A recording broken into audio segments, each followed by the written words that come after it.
In 2006, Universal Studios Hollywood witnessed the rebirth of one of their greatest events. Halloween Horror Nights came back in full force under the new direction of John Murdy and Chris Williams, and these two have brought us 10 years of amazing experiences of true terror and horror. And here at Halloween Horror World, we're going to be celebrating one of the coolest events, and I hope you guys enjoy this. We're going to be talking about all the years, starting today with 2006 all the way to 2015. So let's get right into it. Welcome back to Halloween Horror World.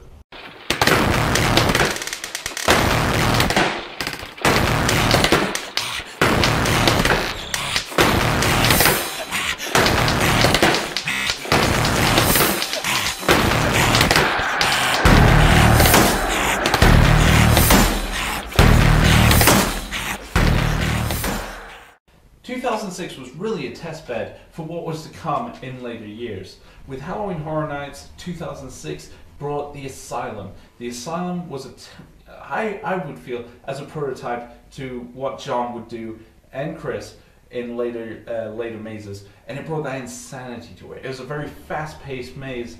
It may not have been based on an IP like a lot of the later years mazes would be.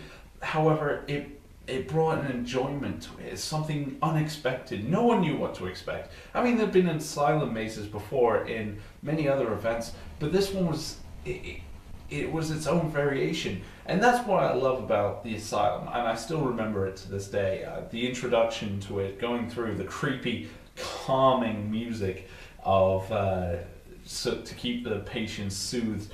Well, there was definitely an unexpected fear that came into. I was shaking with anxiety going through that maze, and then it would later spark as a love for the event. With the asylum, though, it's hard to describe because going through it,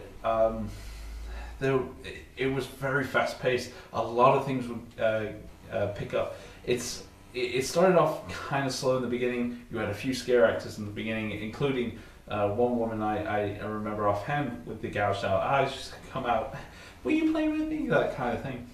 And then it would slowly pick up, slowly pick up, slowly pick up, slowly pick up, and then bam, you were right into a faster paced maze, and there were things coming out you. And for me, it was the first time I experienced sight, kind of the sight and smell messing with your senses kind of thing. Once we got to the bathrooms, oh, you could smell that crap.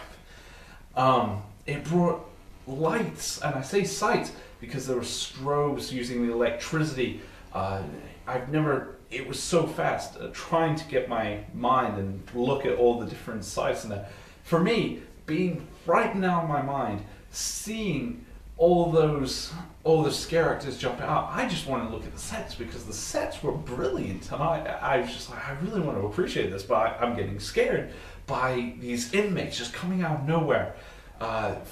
And one of the greatest tricks that always gets me, no matter, even to this day, it will still mess with me, is the fake scare actor gag, where some of them are mannequins and then one of them's real.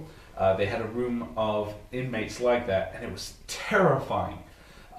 So the asylum, even though it was a prototype maze, definitely left a deep impression, and especially it holds a special place in my heart when I talk about mazes I love.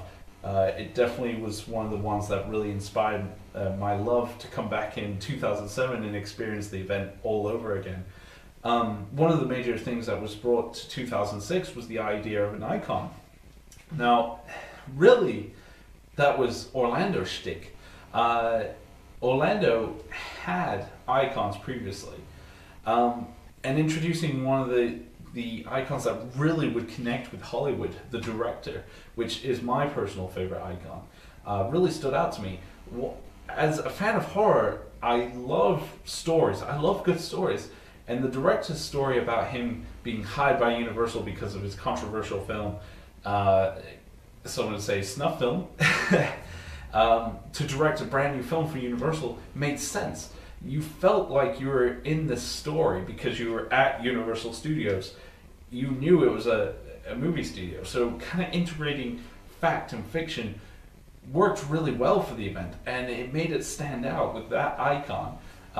Leading on to the terror tramp, where after Universal found out that he was using their personnel and killing them so they would experience real fear, so we could catch it on film, and escaping onto the backlot and integrating the backlot terror tram into that kind of story through kind of immersed you in that experience of feeling part of that world. And at the end of the night, it was definitely an experience, and I loved it. I wanted to experience more.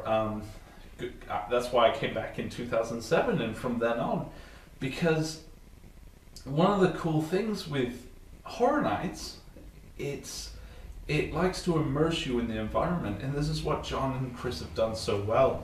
So this leads into 2007.